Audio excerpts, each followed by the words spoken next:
We are kicking off with AEW, and in wrestling, history has a way of catching up with the talent, and on February 14th, Ryan Nemeth filed a lawsuit in Los Angeles' Superior Court against AEW, Tony Khan, and CM Punk.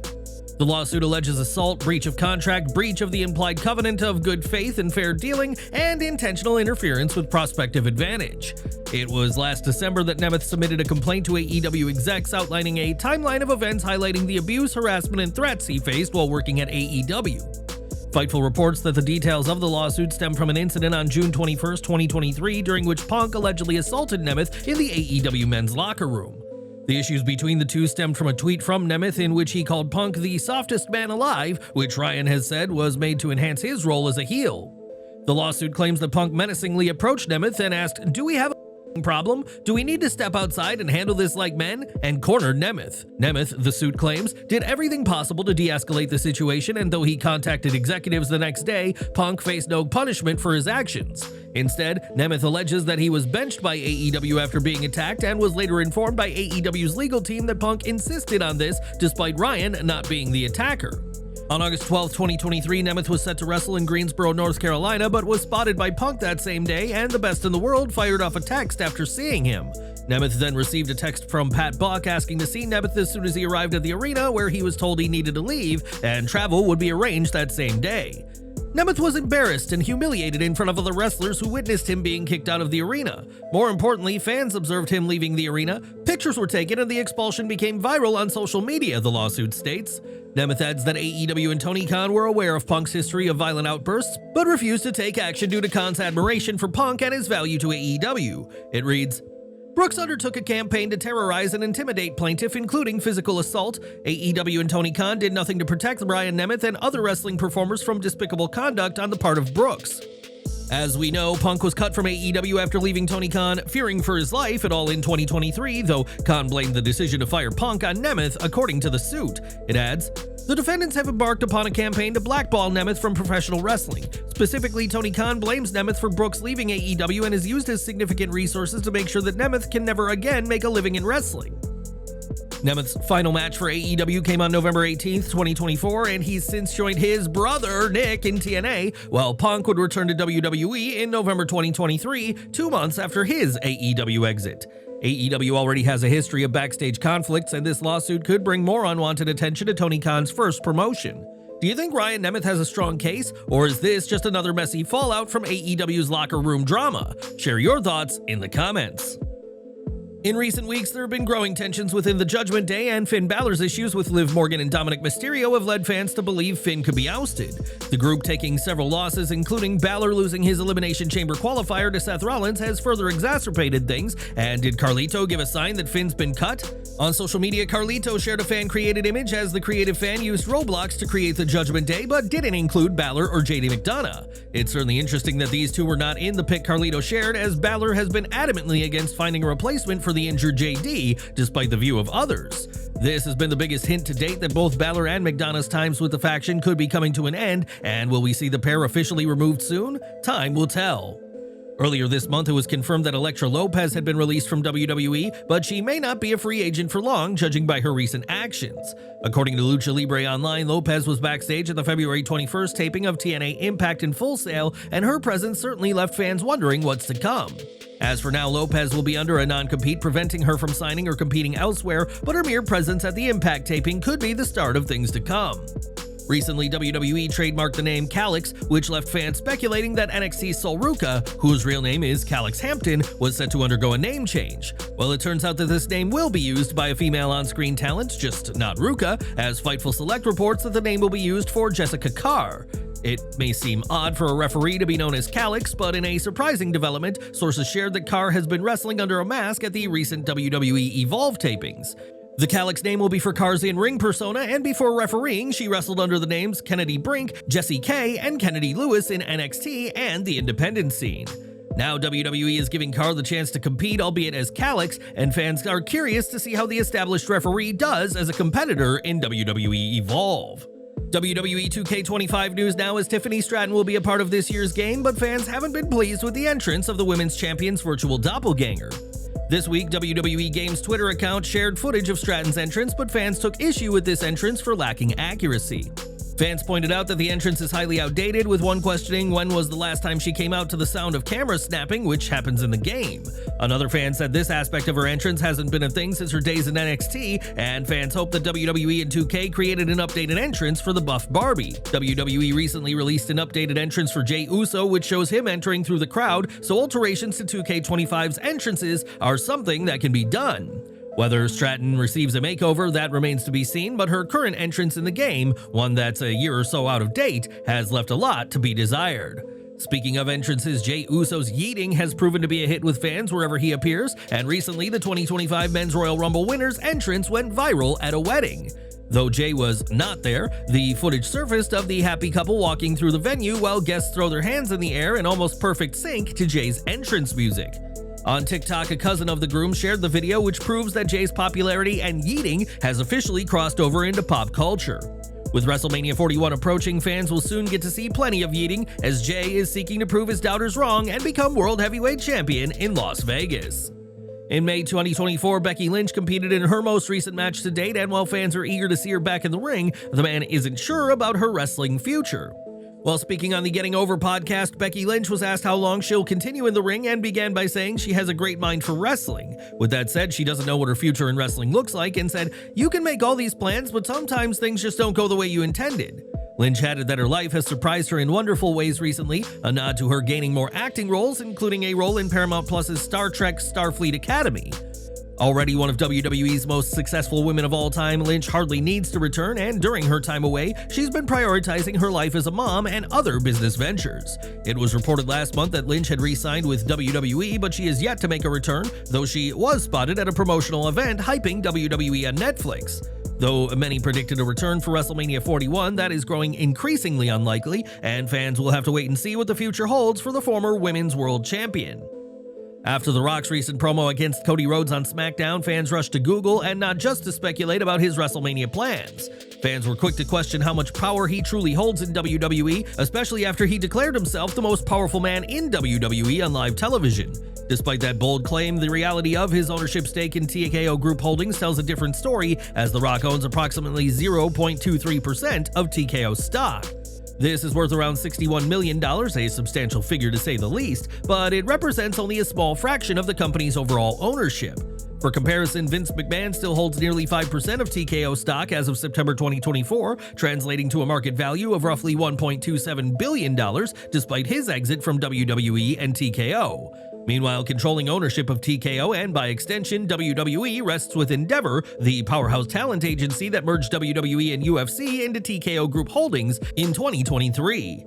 While The Rock is undoubtedly a major figure within WWE and a shareholder in TKO, his 0.23% stake doesn't grant him significant influence over major decisions, despite what he's claiming.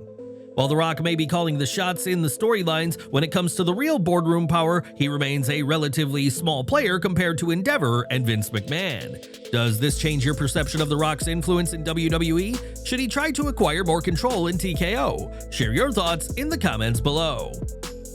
Now, WrestleMania 41 is less than 2 months away, and though the event will be the biggest on WWE's calendar, there have been some struggles when it comes to tickets. According to a report on the Wrestling Informer podcast, WWE has struggled to move tickets since the Royal Rumble, with some citing Jey Uso's push as an issue. Initially, WWE saw a huge surge in sales through combo packages, with 25,000 dual-night tickets selling early on, a near sellout of these particular type of tickets. Once individual tickets were released, another 20,000 for each night were snapped up, but since then, there's been a grind. Fewer than 500 tickets have sold since the Rumble, according to the report, which added that previous reports that 90% of tickets are already sold are incorrect. WWE has outlined 3 configurations for Allegiant Stadium, each one able to hold more fans than the last, but right now, WWE has yet to fill up its first configuration for the event. The first configuration holds 51,481 seats per night, and if WWE reaches that number, they'll move on to its second configuration, but right now, WWE has sold just 45,000 seats per night.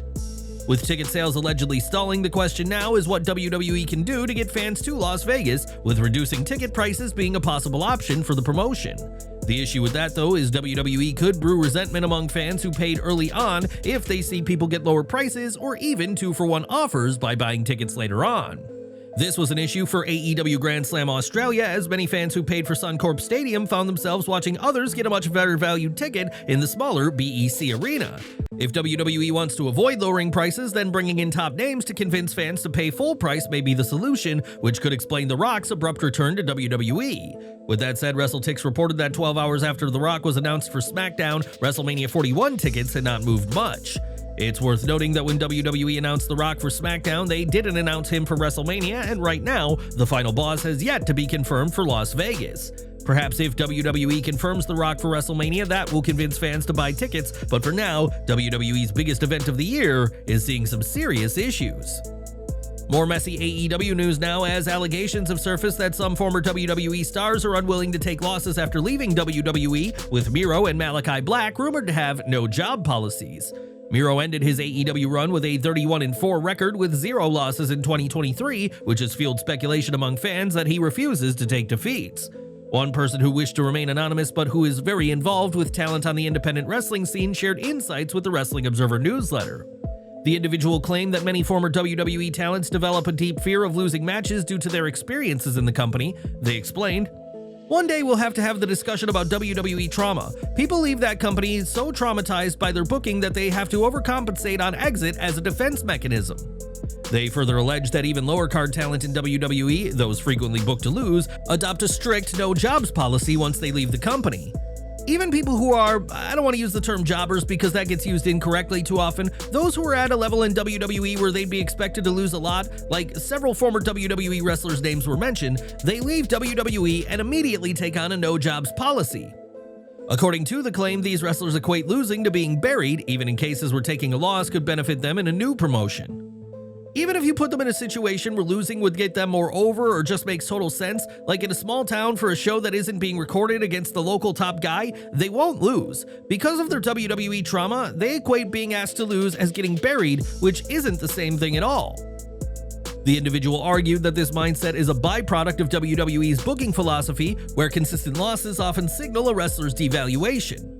But that's the mentality they've developed when losing a lot in WWE actually does mean you're getting buried, or you're a secondary women's champion, so I get why a major star doesn't see the advantages in losing and react so negatively to the mere suggestion of it. From experience, any loss is giving up control and flashes back to their time in WWE. Additionally, they allege that some former WWE talents who refused to take losses in AEW had no problem taking losses once they returned to WWE, but did not give specific names. It's certainly noteworthy that some ex-WWE stars view losing in WWE as business as usual, but see taking a loss elsewhere as a sign of disrespect rather than a strategic move. With many former WWE stars now in AEW, TNA, or elsewhere, it begs the question as to how WWE's booking practices are continuing to affect talent long after they've left or been cut. Do you think former WWE stars should adjust their mindset on losing matches outside WWE, or is their hesitation justified? Share your thoughts in the comments section below. In 2020, Matt Hardy joined AEW, where he would remain until 2024, and recently the veteran took to his Extreme Life podcast to talk about how the company handles talent. Hardy brought up Harley Cameron, who has become one of the most popular women in AEW, but came up short against Mercedes Moné and Harley's native Australia at Grand Slam. On his podcast, Matt questioned if AEW refused to give Cameron the win, as she may not be on the same level in ring-wise as Moné, but if so, Matt's response was an emphatic, "Who cares?" Matt believes that Harley not matching Moné as a wrestler is irrelevant, and said that an issue with AEW is how Tony Khan pushes the company as "we're the best wrestle." Hardy argued that pro wrestling is about characters, and if Harley or someone else has a character people are invested in, then that it's popular, AEW should utilize them. Matt added that it drives me nuts to see popular acts in AEW not get used to the fullest, seemingly because they may not be the absolute best when it comes to in-ring work as well. Whether Cameron wins a title in AEW now remains to be seen, and even if she does, many feel that a win in the US will not hit as well as if she'd won in AEW's debut event in Australia. We have some sad news to share now, as indie wrestling legend Eric Priest, who was a staple of the Chicago scene, has died at the age of 50. On Twitter, AAW Wrestling shared that Priest, a former AAW Heritage Champion, had passed and recalled his years in Chicago, where he wrestled in the early 2000s. Known for his gimmicks as the underwear model and the gold standard, Priest entertained fans for years and would also help train young talent on how to become a wrestler. On social media, several tributes poured in, with TNA's Mustafa Ali, another Chicago star, calling Priest instrumental in laying the groundwork for the Chicago independent scene. It's always sad to see someone in our wrestling group pass, especially someone as young as 50, and our thoughts and condolences are with those who knew Eric at this sad time. And we're ending with Killswitch, who last wrestled for AEW as part of the All In London event, but since then, the former TNT champion has been battling respiratory-related health concerns. At the time they were discovered, these issues were life-threatening, and Sky Blue has also been out of action after she sustained a serious ankle injury in July 2024. Now, Fightful Select reports that both stars confirmed during the recent Tohio event that they have been cleared for in-ring returns. It wasn't stated if these returns were given by AEW or by independent medical professionals, but it's believed that Blue will be returning first out of the two. As for Killswitch, his timeline back to the ring is still labeled as TBD due to his recent health struggles, though the fact he's been cleared is a huge step in the right direction. Sky Blue and Killswitch both have several fans eager to see them back, and hopefully it won't be much longer before both AEW stars are back in the ring.